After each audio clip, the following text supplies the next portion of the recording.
and welcome to Getting to Know Your Friends, where we get to know my friends and your friends too. I'm your host. I hope to be everybody's friend. Absolutely, Christian on the show today. Christian Robinson, everybody. Thank you. Thank you. Zach Rowland, of course. I am your host as always, and we're going to get to know Christian today, as he is one of my bestest friends. Oh, thank you, and Zach. Just an amazing person. So thank you so much for being on the show. Yeah, thanks for having me, man. I'm excited to do this. Cool. Let's get it started off. Absolutely. We always like to begin in the womb. In the womb. Yeah, at the where very I was beginning. Born? Yeah. All right. Right out there. So where were you from? I am originally from a small town in Nebraska called Seward. It's 15 minutes outside the capital. I was born there, and then we lived in a smaller town called Goner that was like 80 people. Oh, wow. Yeah, like but I was 80. Yeah, like really, really tiny. Interesting. My parents got really enamored with, like, I think owning like acreages and real estate in the 70s and 80s. Interesting. That was and so kind of like an interesting time for that. Yeah, especially my in dad was Nebraska, really right. Mm-hmm. Yeah. Everybody thought that they were going to buy some plot of land and sell it for big money. Yeah. And I think my dad and my mom really got into that. Yeah. Did it ever pan out? No, hell no. No. My dad was kind of an awful person, and he really liked like women and cocaine, so it just didn't really work out. Yeah, my freaking dad too. My biological father was just like, women and drugs. Yeah. Like, yeah, okay, whatever. Like, thanks for the genes, I guess. Yeah. Because I wouldn't be who I am today without him. But at the same time, like, yeah, and it really set forth like my comedic voice. My parents fucking wackadoo baby boomer adventures, and it's like influence on me as a young child. Yeah. I'm the youngest of 3 kids. Okay, how many brothers? I have an older brother and sister. Okay, quite a bit older. Well, my sister not so much, but my brother is almost like a decade older than I am. Wow, my little brother's a decade almost younger than I am. So yeah, that's a totally reverse thing. Yeah, so he and I like never really connected. Yeah, and he had this whole other adventure with my parents that I never got. Oh man, like the whole thing, because by the time I came along, I was like the last ditch, let's save this marriage baby. Oh, and it didn't work. Oh no. Yeah. The fucking worst. Yeah, so everything was over by the time I was born. Like, oh my god. Yeah, all the fun had stopped, and I got a very different adventure. Yeah, which was also fun. Yeah, did you get the split custody adventure? No. My mom had sole custody. Yeah. My dad was an occasional cameo in my life. Mm-hmm. He'd show up and like be really weird. Yeah. Want to say like, oh, guy, I want to connect with you again, Christian. Sure. All right, well, I'm going to disappear for 2 more years. Yeah. So did you ever hang in there. Yeah. Did you ever feel like it was like those movie moments? Because I just like one day I remember like as a kid standing at the door, like the screen door, and just like putting my hand up and being like, why didn't you come? Absolutely, like, yeah. Every like sappy Spielberg movie where there's like lonely kids that are don't have good relationships with their parents. Yeah. I know what that's like. Yeah. One of my I have a memory just like that, being in a Pizza Hut parking lot in Seward, Nebraska, with my dad, and he's trying to fill me and my sister's head with all this nonsense about how he's trying to be a good parent and all this stuff. And then he went into the Pizza Hut to use the restroom, and I opened up the glove box, and that's when we found out that he liked hookers, because he had been arrested for it, and like the citation was in the glove box. He has passed away, and so I feel comfortable talking about it. Okay, yeah, so, sure. Yeah. I don't think my biological father is gone yet, but he's gone to me. Like, he will never ever will I ever see him again. Like, yeah, so and it's pretty much the same way. It's tough to cut ties with family members like that. Yeah, but what do you do though? You know, like there's nothing you can do. Yeah, and even everybody else in their family tries to help them, and it's just whatever. So, yeah. So you're not in Seward anymore. You moved to what was it? Sort of with a B.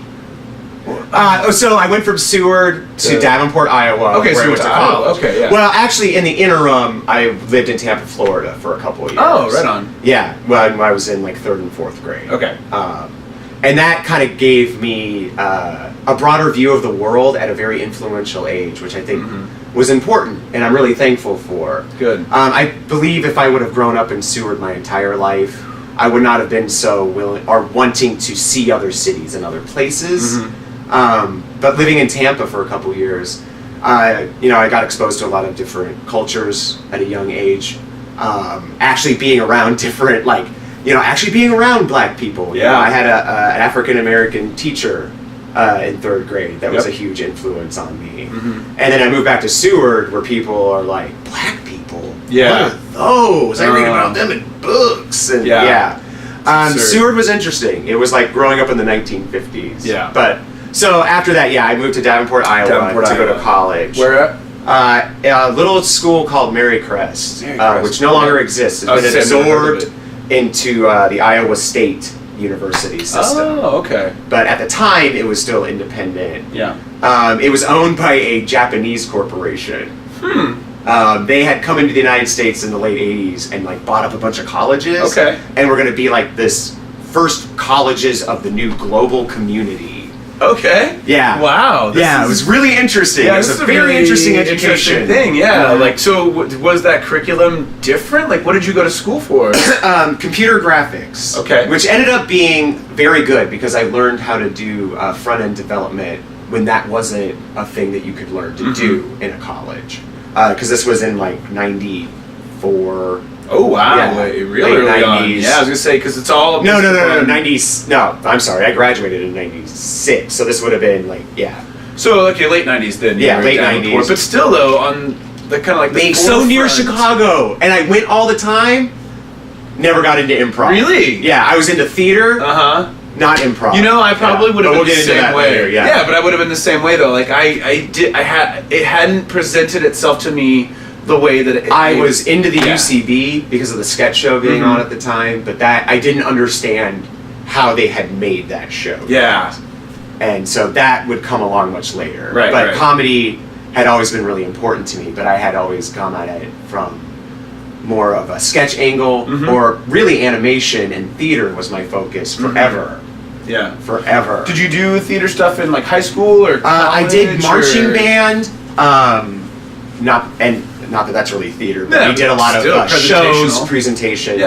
Yeah, we were a competing marching band. Ooh. Yeah.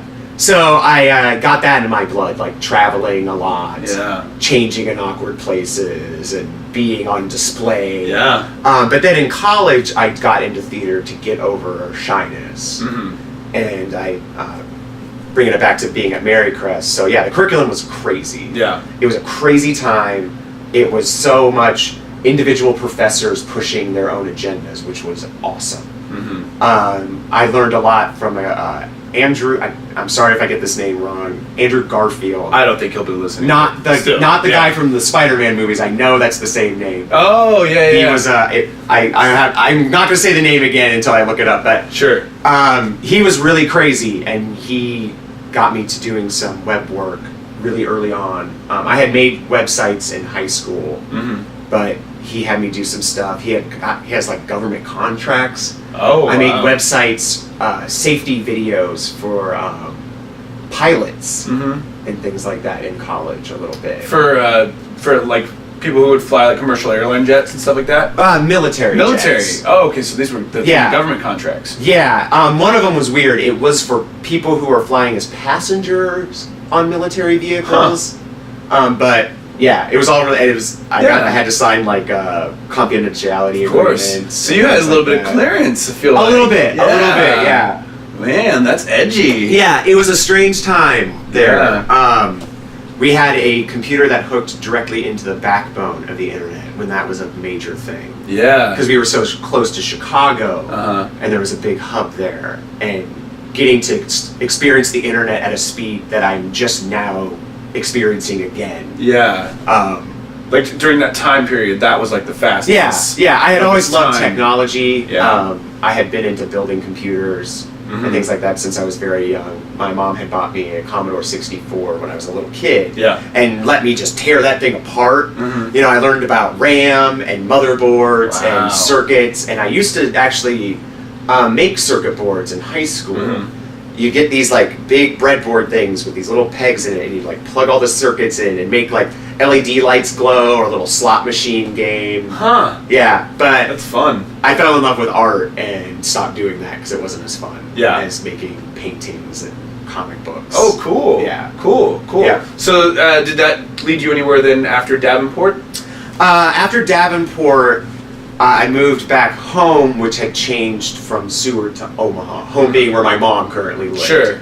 And I had a classic college relationship that was terrible for me. And my friends at the time did a really solid thing and kicked me out of Davenport, basically, and made me move home to like get me out of that relationship. That's good. And in hindsight, it was a good thing. Good, yeah. Even though like I'm not friends with those people as much anymore, which Sure. is really sad. But in like the life arc, I can see like how important that was. Like Yeah. I needed to be knocked on my ass Definitely. at that point. Oh yeah, I got good ass knocking at the end of my first college stint or whatever you want to Yeah. call it. Yeah. Yeah. Like bad relationship, get the fuck out of here. Mhm. Get over it. Yeah. Yeah, yeah. But then I lived in Omaha for a long time, at a time when it was not fun to live in Omaha. I have gone back since, and they have changed. It's fun now. You've gone. I've been. And I had a love hell of a time. Omaha. That place is amazing. It was terrible in the I early can 2000s. only imagine. It was a shithole. Yeah. The old market was run down and Yeah. crime ridden. I used to hang out with, we called them planter kids, or they Uh-huh. called themselves planter kids. It was like these homeless anarchist kids who would ride trains around Mhm. the country, like cargo trains. And Yeah. just jump on it. Yeah, we call them train kids in Lawrence. That's Yeah. where we had a lot of friends that were them. Yeah. And because Omaha has a major Union Pacific Yeah. rail yard, they would end up there for a night or two and hang out in the old market. And the old market has these giant planters. They're still there, Mhm. but back in the early 2000s, there was no trees in it. Yeah. It was all just garbage and cigarette butts. And they would just sleep on them and hang out on it. And I would go down there and I didn't know anybody. And I would just have a pack of cigarettes and I would just bum cigarettes to these weirdos and talk to them. And Yeah. like hear their stories about where they were going Uh-huh. and what they were doing. And it was really fun. And I never kept up with any of them. Wow. I assume they were all dead. God, by now. at some point they've ever been killed by a train, drug overdose, meth. Well, there was a Yeah, serial like- killer that killed a bunch of them at that Shut time. the fuck up! No Yeah. way! There was, a guy killed 5 or 6 of them on the rail lines. He picked them off in like 2003, Oh my 2002. god, I didn't hear about this at all. Yeah, well, I mean, it was a big deal because I knew people who had been killed or knew people who had been killed. It seems so like strange but not strange because I hate to say this, but that's an ideal situation for a It is. serial killer, but it's terrifying. These kids had no connections. Who knows how many of them he actually killed. God. Yeah, it was really my first big exposure to like people living outside of what I understood to be how people live. Yeah. Which was a beginning of a journey that I'm still on, which Yeah. is awesome.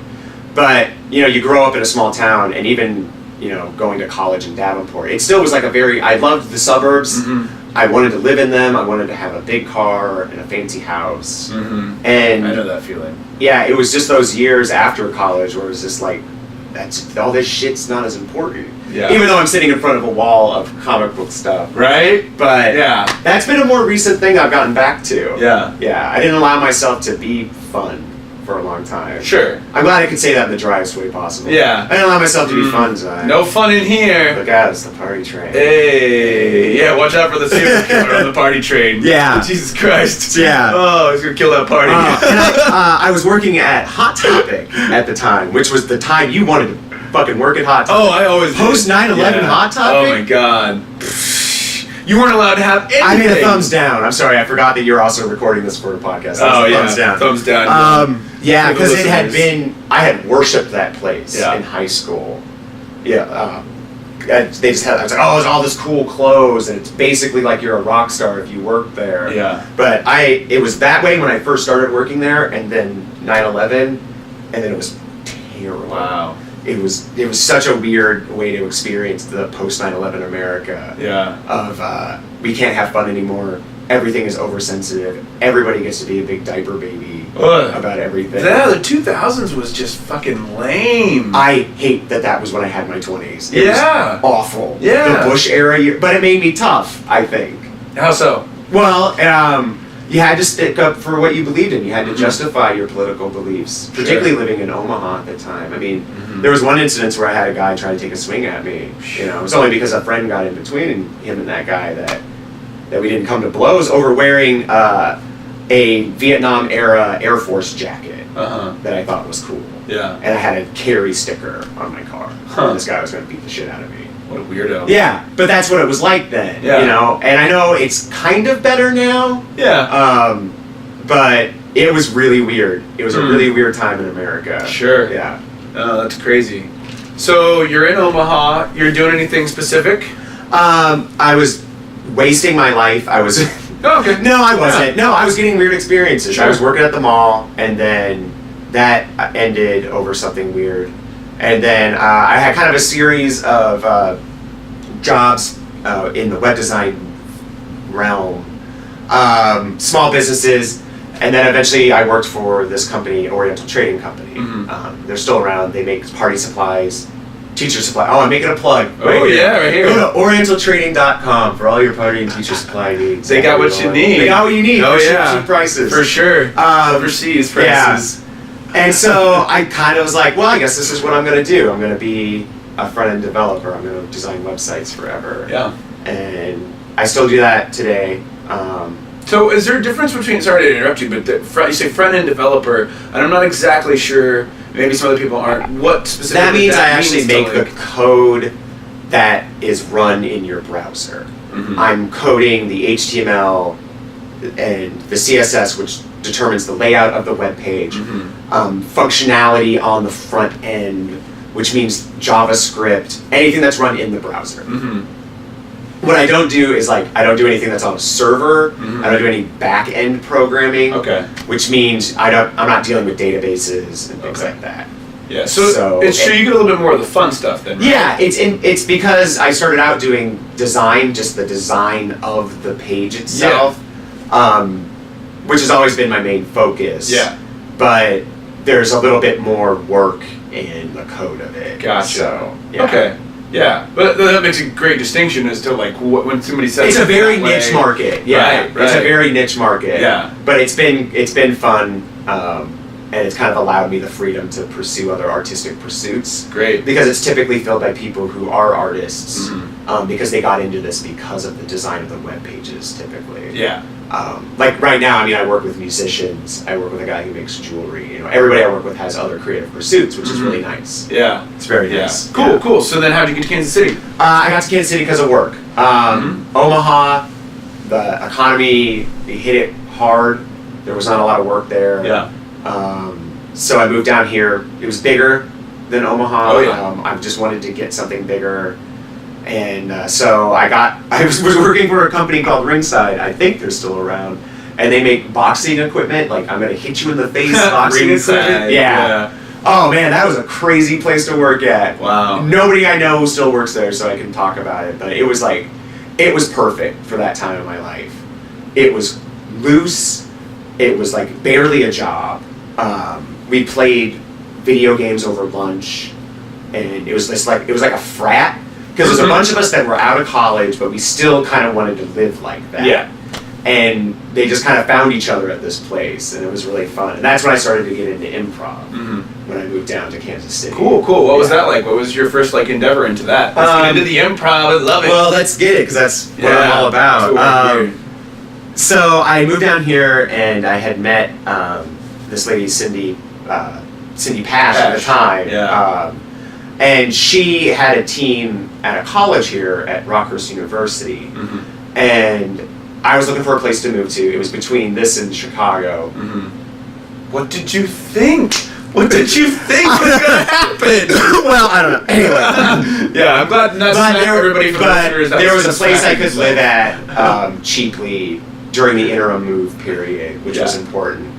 And she thought I had done more of it already, which was nice. It was a nice compliment. Yeah. Because I've always liked riffing with my friends, and I've always liked just coming up with fun, goofy ideas with people. And so I've always had that sense of play. Good. I remember hearing an interview with Ian Roberts, and he said that that's one of those important things, that you had to have done that when you were a kid. Yeah. If not, sorry, this is going to be really tough for you. Yeah. So I felt pretty lucky that I've always been that kind of person. I've always wanted to play big imagination time with my friends and create big imaginative worlds.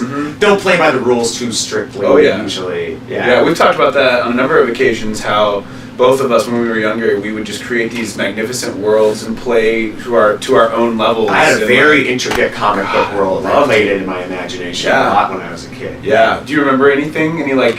It was basically the X-Men, Mm-hmm. but me as one of the X-Men. What was your power? It was Cyclops. So it was like laser eyes. I always thought that was cool because I always liked Cyclops. You're a Cyclops guy. I'm a Wolverine guy. Yeah, this is so great. He's close. He's close, and I've vacillated between the two. This makes so but much they're both sense. trumped by Nightcrawler usually. So- Nightcrawler's really wicked awesome. Like, love that. Yeah. Yeah, that's great. Uh, Cool. So you were doing, got into Holy Cow. Yeah. Oh, yeah. Yeah. So Holy Cow was my first exposure into improv. We did short form exclusively at the beginning, but it was a lot of stage time, and it was really fun people. And it was a weird transition period because Cindy had graduated, and she was taking the team from being at the college and made up exclusively of students to just a team that operates in Kansas City and then drew members from the community. Yeah. I joined, Mike Ferris joined soon after that, and we got a couple other people that didn't ever go to Rockhurst. And so after about 8 months of doing short form, I took a workshop from David Rosowski, and that was my first introduction into long form. Cool. And playing it like that, and that's all I wanted to do. Yeah. I went out and read Truth in Comedy. I read Art by Committee. Yeah. And everything like All that. the staples. Yeah, all the staples Yeah. at the time. Yeah, Yep. absolutely. Yeah. Oh man, and I just fell in love with it. And that's all I wanted to do. Yeah. And it was really great. And I got a lot of stage time. It's where I learned how to produce shows. Because we would rent out the Fish Tank or the Westport Coffee House Theater a lot. Yeah, I remember Holy Cow producing a lot of shows, and it was funny because at the time I was either with Anomaly Orange or Hype 7 or and then got into Improbabilities, and we were like, it wasn't competing because I felt like it was the time during Kansas City Improv. Not at that time. It was not competitive. It was not competitive, and now it's so competitive. Even at Cage Match. Not Cage Match. Or Thunderdome. Thunderdome was so it was very camaraderie. Like there was they used to get those kegs for the draft league stuff. Yeah. It was far more friendly. What happened?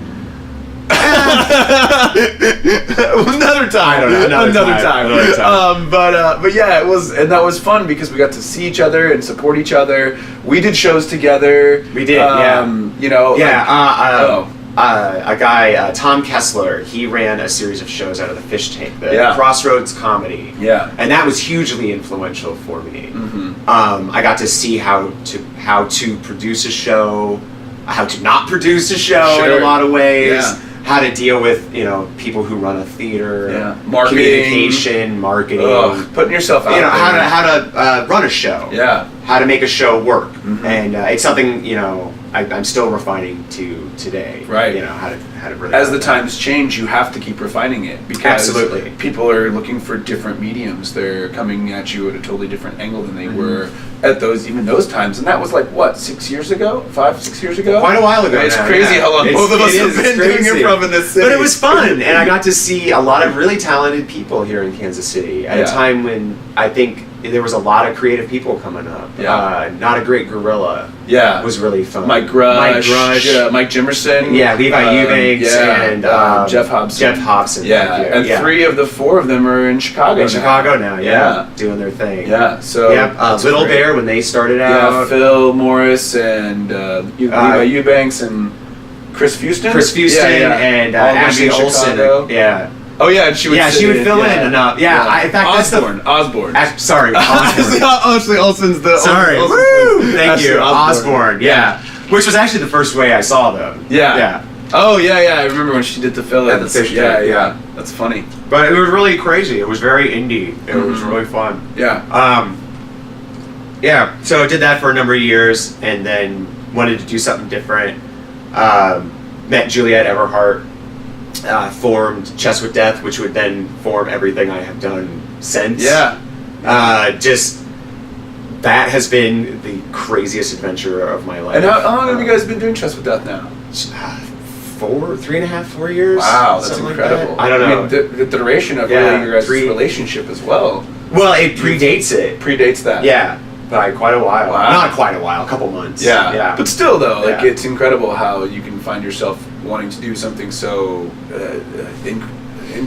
I don't know what's the word I'm looking for. Like internally. I don't even intimate. know. Intimate. Yeah. Yeah. Like this is I feel like improv is a part of you that if it's the one person that gets it, it's got to be your partner.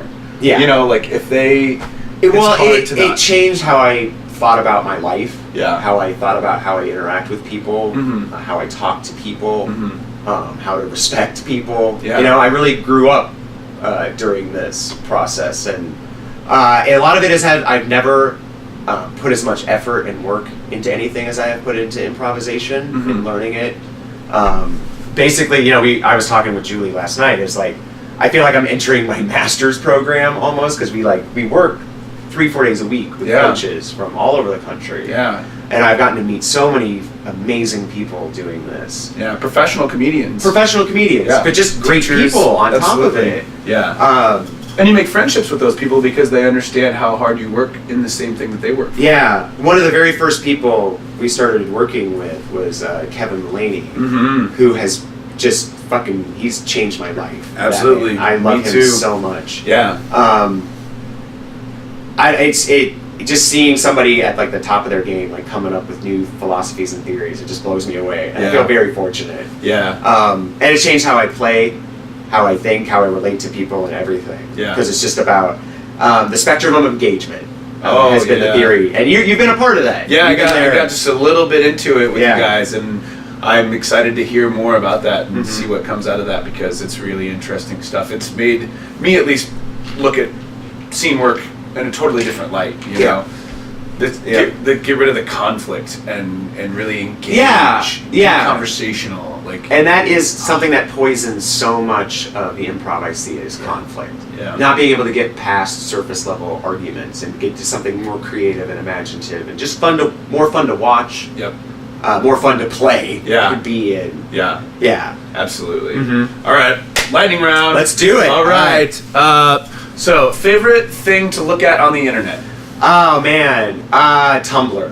Tumblr. The last time you had your favorite meal, Last time I had my favorite meal. and what was that favorite meal? Would have been probably last month, Mhm. and it's Waldo Pizza. Waldo pizza, Yeah. so good. Mhm. Oh, it's The delicious. best. Shout out to Waldo Pizza. Yeah, you're gonna be doing plugs all day Yeah. long. Oh, that's what I'm all about. Plugs, Marketing, yeah. connections. Getting the sponsors. Business. A favorite RPG. Favorite RPG is the Earthbound series. Or the nice. Mother series, I Yeah, should say. it's good. Currently playing Mother 3. Ooh. Yeah. Getting Plug to deep. the nerds. Plug into the nerds. Go to fangamer.com. Yeah. Wow. Check it out. Least favorite comic book. Man, almost anything by DC. I would say though, Superman. Superman. Yeah. It is a superhero that a 5-year-old child would make. I don't like Superman. Yeah, he has all the powers. Yeah. And if you get into it, and the powers like his hidden, I'm not gonna go into too much of it, but he's ridiculous.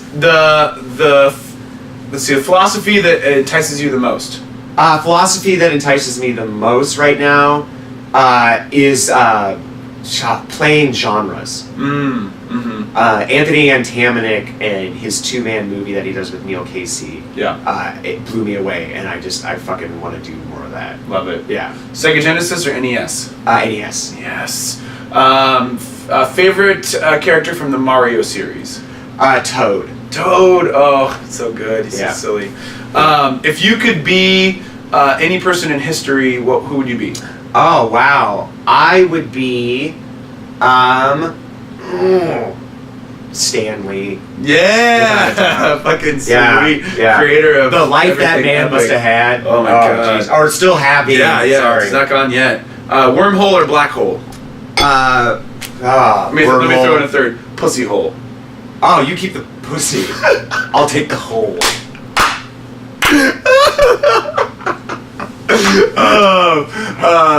The place we would least likely find you on a Tuesday night. Jack Stack's barbecue. Because you're vegan. Because I'm vegan. That's fucking great. Yeah, we did not mention Oh, that. no. End of lightning round. That was stellar. Awesome. Wow. Wow. I love the lightning round. You never know what you're going to get. Oh, my God. So, So let's jump back into a little bit more about improv stuff, because I want to talk about our travels around the world. Oh, you've been such a big part of that the past 2-3 years of traveling this country. Oh yeah. Traveling this great country of ours. Oh my God, we feel like. But we have performed. You and I, particularly, all over the country the past 2 years. I feel like you're the person I've performed the most with. We have ended up that way. Like it's been because we have that one more than everybody else, which is LA. Yep. And that was Beard incredible. Beats. The one performance of Beard Beats, man, it was awesome. It was great. Yeah. I can't tell you, like, honestly, I don't know. There's not many out of town shows that weren't fucking great.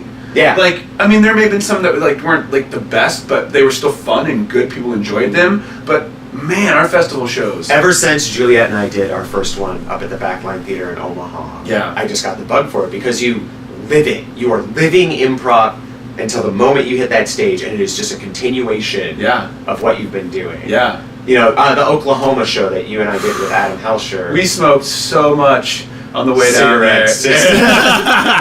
Cigarettes. Yeah. No, we were so crazy when we hit that stage. Yeah. And it was one of my favorite shows I've ever done. That's true. It was great. And LA's the same way, and we didn't smoke any cigarettes out there at all. We were completely clean from cigarettes. But we gave it up for a little while. For our PG listeners. Yeah. And but it was interesting because we've talked about the differences of how, like, road tripping compared to flying, because we've also flown to New York and performed. Yep. We've traveled to Chicago to perform a couple of times. Oh my God, just like, I've been to Denver, Oklahoma City numerous times. It's amazing, and it's something I wish everybody who loves this got the opportunity to do. Yes. Because it will change how you think about it. Oh yeah. It will start, like, evolving you in ways that you don't expect. Absolutely. When you do road shows. Yeah. You know, get outside your home city. Get in front of an audience that doesn't know you personally. Right.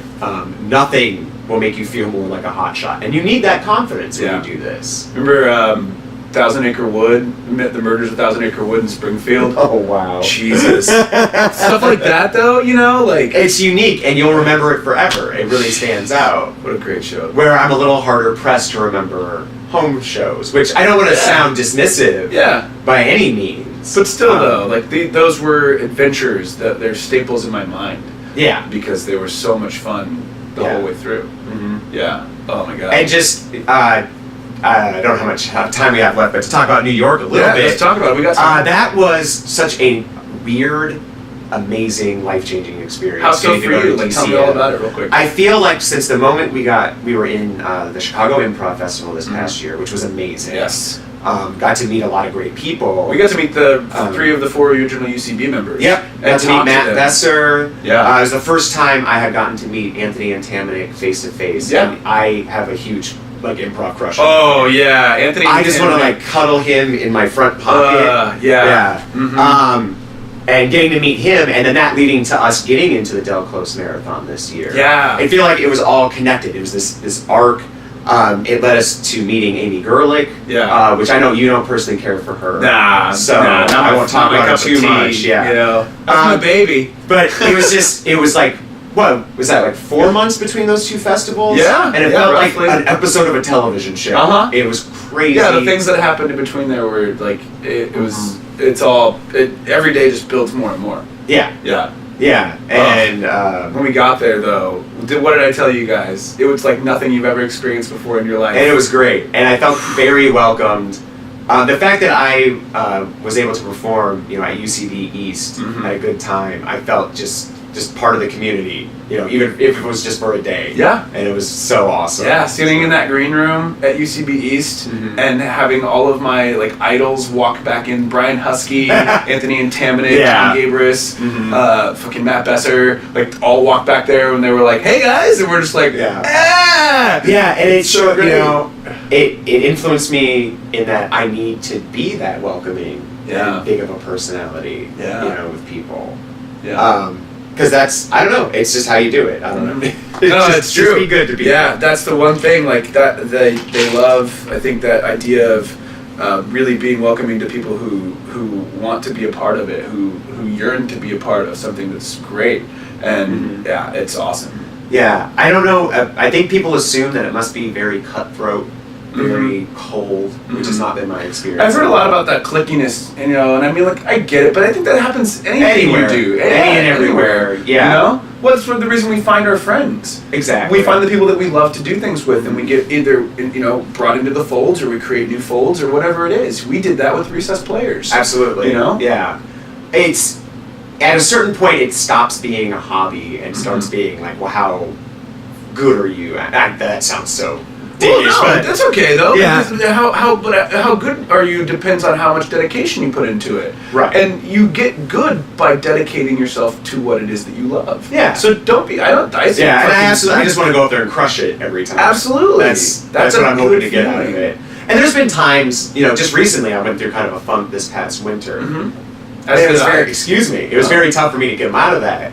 And I owe a lot to Amy personally to help getting me out of that. She kind of called me out on being vague and not being as vulnerable and open as I could be. Yeah. And you have to be that way to do this. You Absolutely. really do. You have to be so open. It's crazy. But it makes you nuts. It makes you a weirdo. It does. Which is fun. And it makes you lovable to the audience. And And they'll take pictures of your crotch. Yeah, that's dick time, guys. Yeah. We're pointing at the dicks, by the way, for the podcast. For the podcast, yes. A lot of dicks. All right, if you're at home, point at your own dick. Yeah, let's get into, I hate to say it, we got to wrap it up, so let's get into you asking me any questions that you'd like to. I would love to, we've gone through so much, and I know we could go through so much more. Absolutely. Well, I'm going to just be egotistical because you're moving away, and I don't know if I'm going to get a chance to ask you this. Okay. So what have you thought of me over the years? You've known me a long time. That's a fun question. Different ways. Yeah. I think go ahead. When did you start being my friend? What was the moment? And what have you thought of me over the time? Yeah, this is really funny because I had this conversation with somebody else the other day, and because I didn't like you at first, and I think you didn't like me either. No, we both had this weird. Yeah, it's like this weird thing, and it's okay though because I realized it was for a reason. It was for a purpose.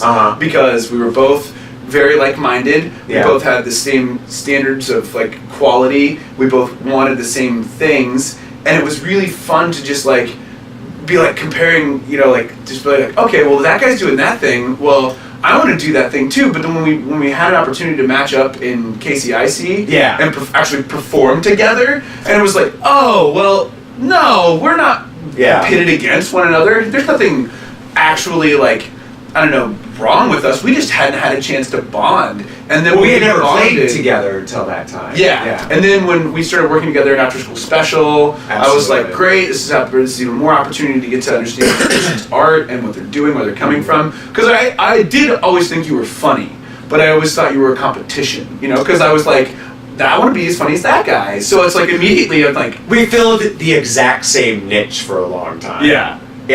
Yeah, it was really interesting, the very parallels of it all, and but then when we went to LA and the fucking time we had together, I was just this guy is incredible. We just roll with the punches, just do whatever, and put on good shows, and if it hadn't been for you and Juliet getting me into Skype coaching and learning from those teachers, I mean, oh my God, I don't know where I would be.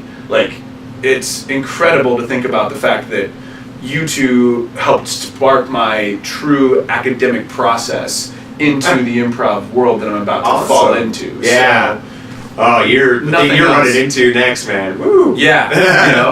But I feel ready because I've been working with people like you and Juliet who have always continued to impress me and challenge me to be just as fucking good as you guys are. And so that's the whole thing of it, Yeah.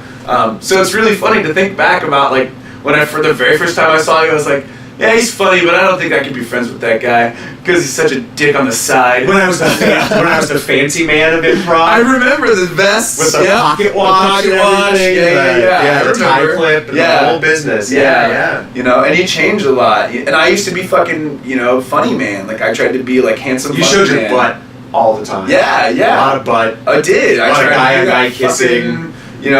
Really out there, over the top, Chris Farley crazy, and I've reeled it in a lot. I'll catch myself every once in a while doing it, and I'm just you had kind of a bro vibe. Yeah. When I first met you. Totally. Yeah. Well, I was just. But I think you just lost a the weight, Yep. maybe. Yeah, just lost a lot of weight. People had started being like interested in me again. Yeah.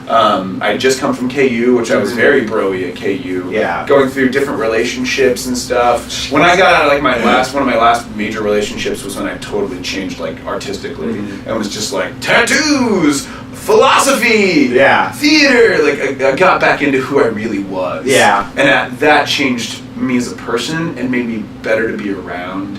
And like I've had rough patches, here and there, but you guys have stuck with me through all of it, and been amazing people and influences in my life. So thank you. The bestest of friends. Yeah, and the same is true about you, man. I know. It's been amazing. Well, well, it's not over. It's not over. It's neither never of us are dead. No. So with Stan Lee, the fucking train serial killer is gonna get to us.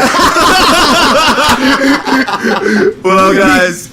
Oh yeah, watch out for the fucking train serial killer. He's still out there. Yeah, fucking crazy. Thank you so much for having me on. Coming in. Yeah. Oh, I'm gonna miss you. I'm gonna miss you too, man. Oh, this has been great. So thanks again for subscribing to the podcast, listening, watching. Go to z-prob.com to get all the back episodes. Dale Maxfield taking care of the tech stuff, always awesome. Yeah. And guys, this is not the end of an era. It's just moving forward to this amazing epicness that's going to be continuing to happen. Fuck yeah. So, let's do it. All right. Thanks, guys. See ya. Bye.